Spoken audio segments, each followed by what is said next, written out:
Mangwanani malelepo fukenjani xexas vanave Africa. Good morning and welcome to Africa Good Morning, your daily news update bringing you the latest and most important stories from across the continent on DSTV 285, GoTV 25, oneup2.com and network NTV Africa on YouTube. Today's highlights include growing calls for accountability in Kenya after a BBC Africa expose revealed the role of the police and army in the fatal shootings of protesters during the Occupy Parliament demonstrations. In the DRC, Belgian Foreign Minister Maxime Prévost met with President Tshisekedi discussing the ongoing crisis with Rwanda and the conflict in the east. Meanwhile, in Somalia, speculation swirls around President Hassan Sheikh Mohamud's potential third term as the country prepares for its first direct elections in decades. On the global stage, Canada's newly elected leader Mark Carney is positioning himself as a counterweight to Donald Trump's protectionist policies, aiming to strengthen ties with like-minded democracies. Also, in Uganda, President Museveni discusses internet expansion with Starlink to address the country's connectivity issues. Stay tuned for updates from Botswana with the Botswana Report brought by Rorisang Mohojwe, plus the latest on economic indicators and other crucial stories. My name is Ashwin Berry. This is Africa Good Morning. Top stories shortly.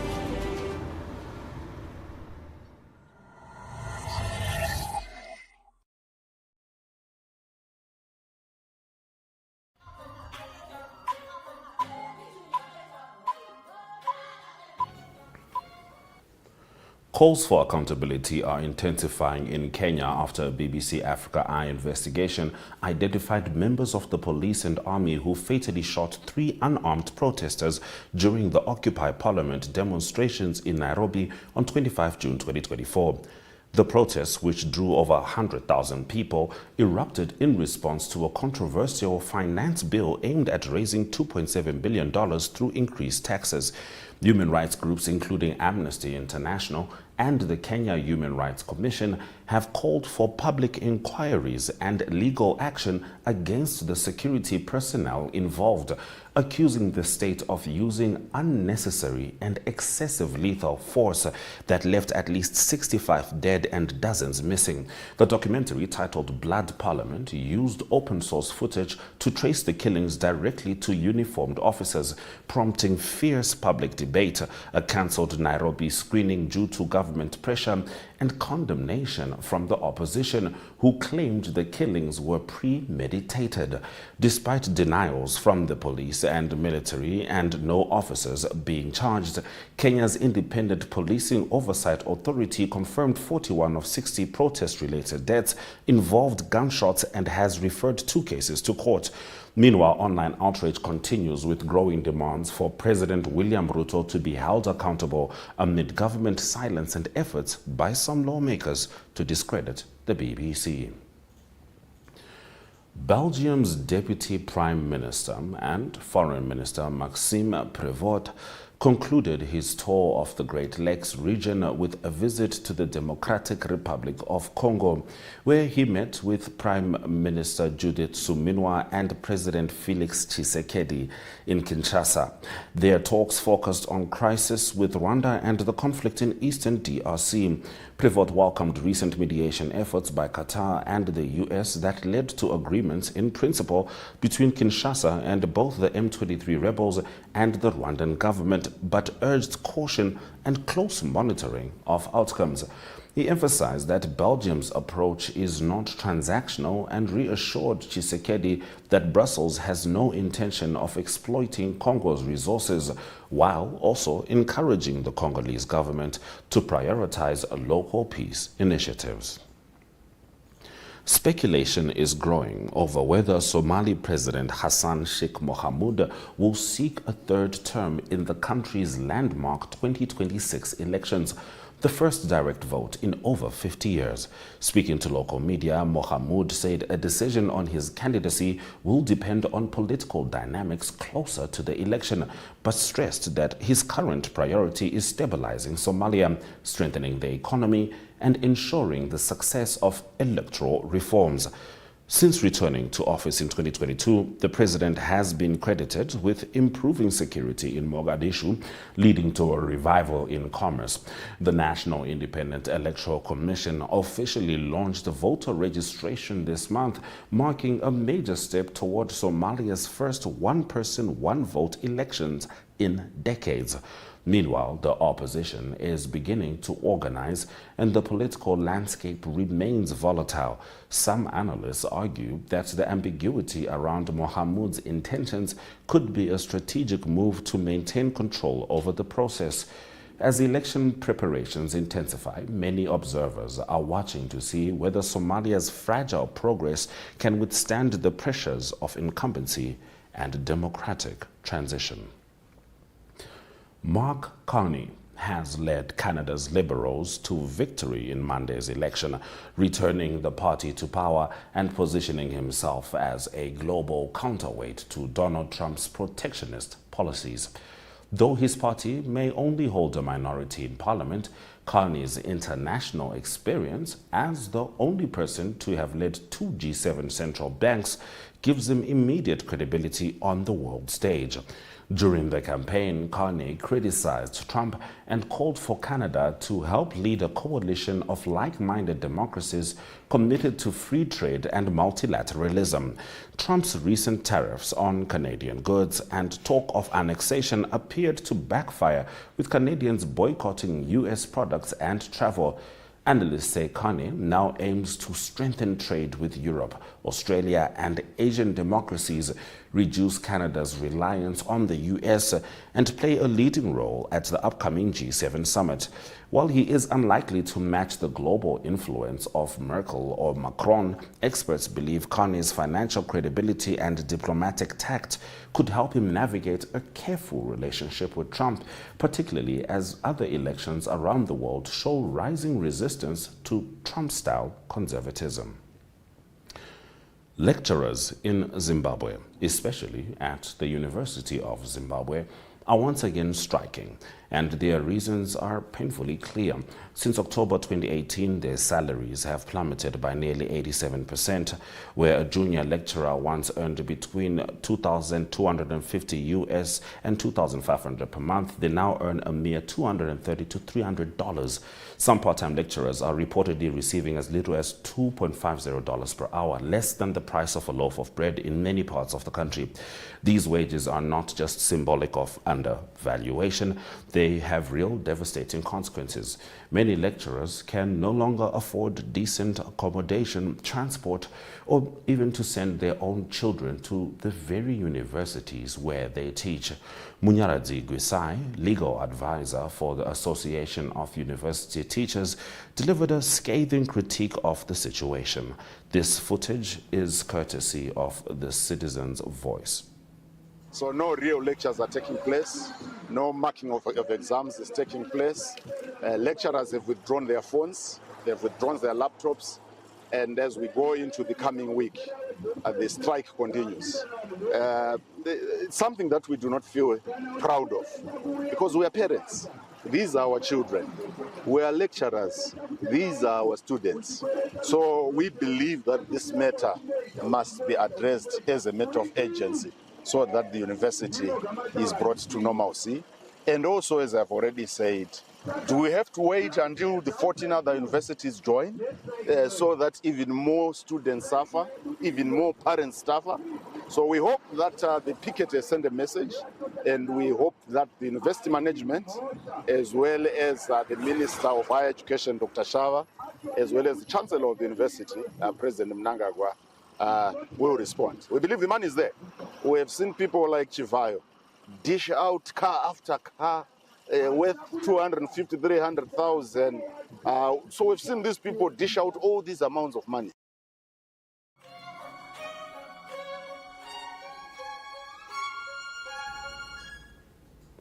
Those have been the top stories on Africa Good Morning. We're going to have a look at the weather predictions before we return with the Botswana report delivered by Rorisang Mohojwe.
It's time for us to catch up with Rorisang Mohojwe as she delivers the Botswana report. Dumelang, Rorisang. Hello, good morning. Dumelang Kochae, and of course it's always a pleasure to be right here on Africa Good Morning. All right, we start on a rather sad note. Suicide is now a leading cause of death among Botswana's 10 to 14-year-olds, with boys especially at risk. This is according to new research. Family structures. Hello, good morning. Social issues that they say contribute to this high youth mortality rate. Some of these contributing factors are aging caregivers. You know, a lot of individuals will have, a lot of parents, let me put it that way, will give birth to children and they leave them with their parents. So children are essentially raised by their grandparents who are aging.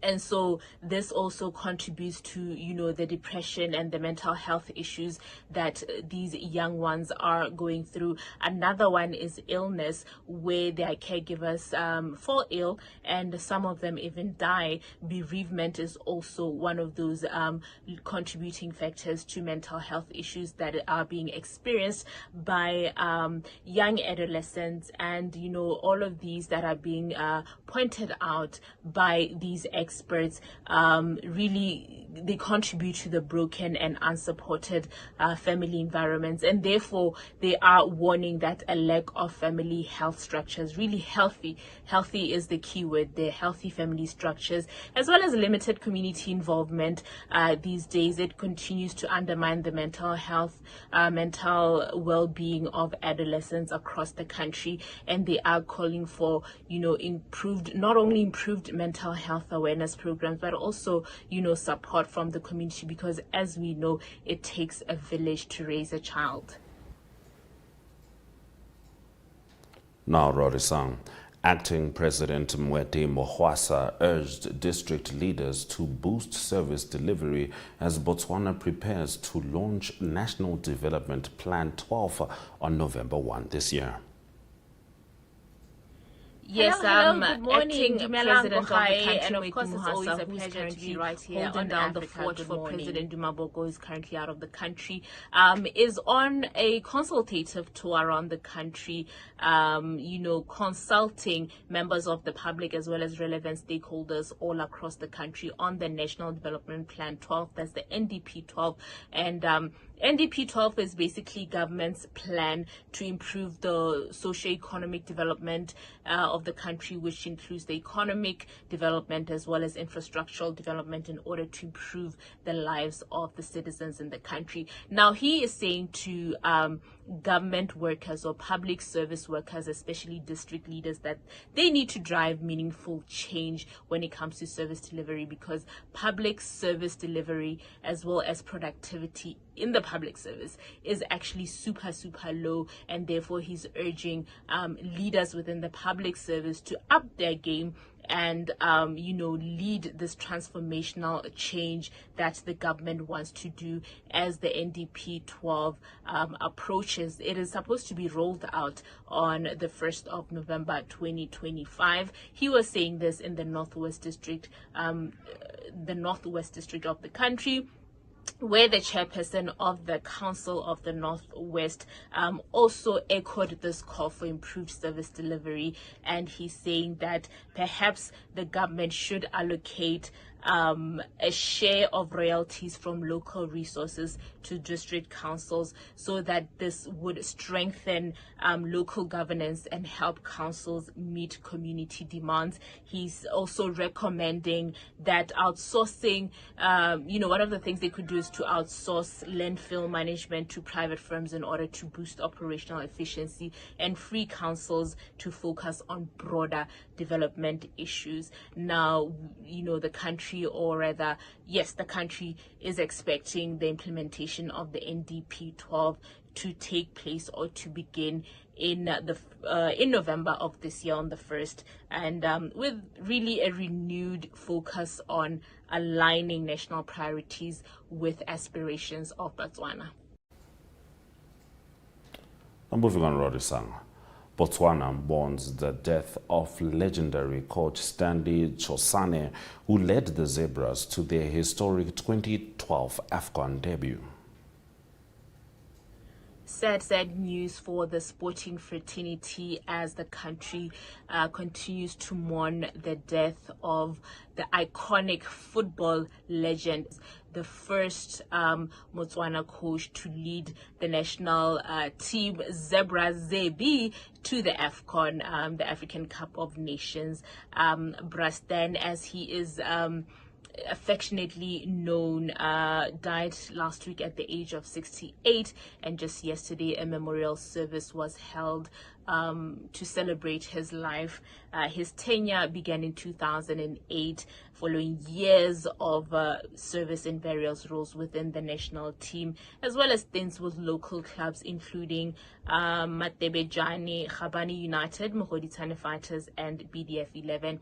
Now his claim to fame really, not taking away from the work that he's done, but his claim to fame was, under his leadership, Botswana topped their AFCON qualifying group, beating Tunisia, Togo, Malawi and Chad, and lost only one match. And this feat earned the Zebras the CAF Team of the Year award in 2011, and the coach Chosane a nomination for CAF Coach of the Year. Now, Brastan is actually, celebrated for his vision, his discipline, and a passion for impact of local football as well as on the community. And, he turned Zebras into a symbol of national pride and possibility, and he leaves behind a lasting legacy that has really reshaped, the identity of Botswana's football.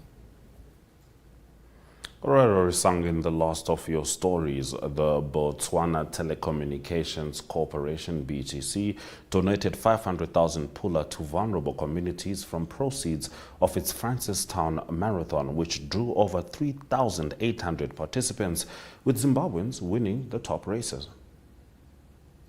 The donation stemmed from proceeds that were raised through the 4th edition of the BTC Marathon, which is an annual event held every year by BTC. And this year's event was held in Francistown at the Obetitani Chilume Stadium. And the event attracted well over 3,800 participants from both Botswana and internationally as well. And, it further cemented its status as a key fixture in the country's sports calendar. Now, one of the participants was the Minister for Sports and Arts, Jacob Gilibing, who commended organizers of this marathon, not only for promoting wellness, but also sports tourism and essentially creating a platform for small businesses to thrive.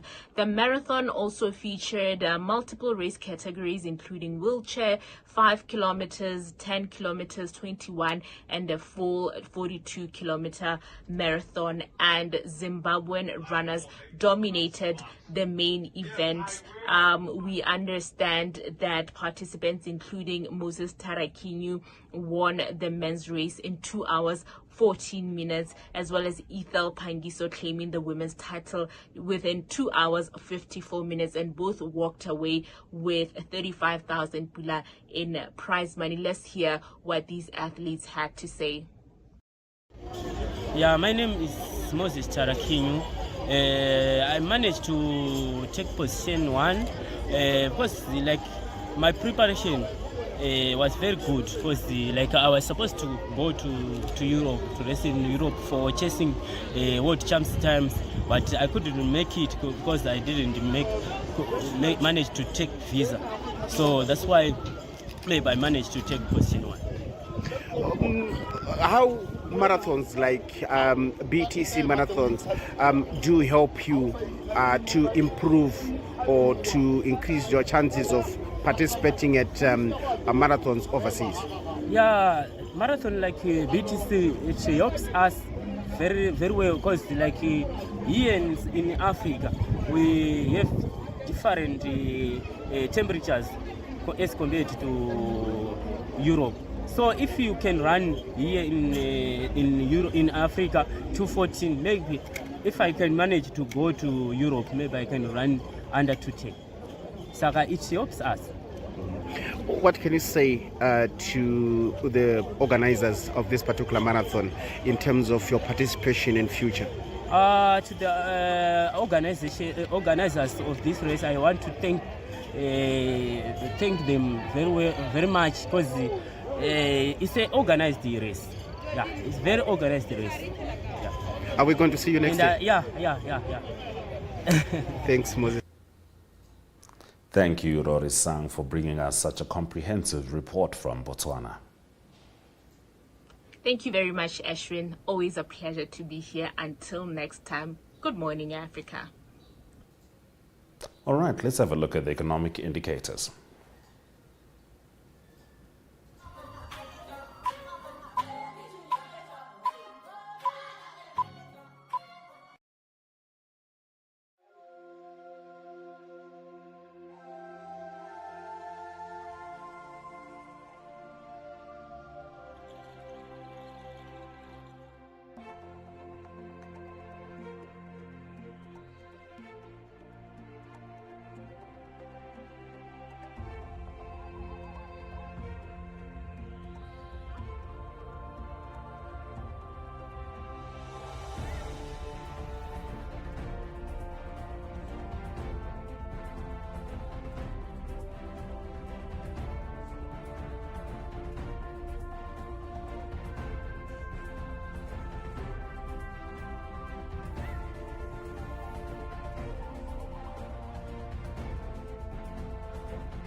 Let's get into the economic news for the day.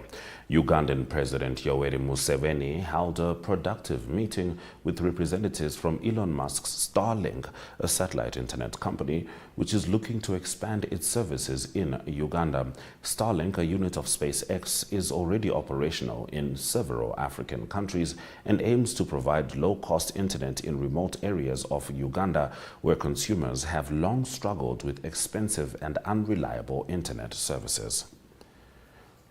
That has been our economic news story, and those have been our stories on Africa. Good morning. Thank you very much for joining us. Tomorrow is Workers' Day. Aina Raiza Kweyo will be taking over the show, and she'll be joined by Ari Hohad as he delivers the South Africa report. But from me, Ashwin Berry, and the Africa Good Morning team, Swela Jaganaka.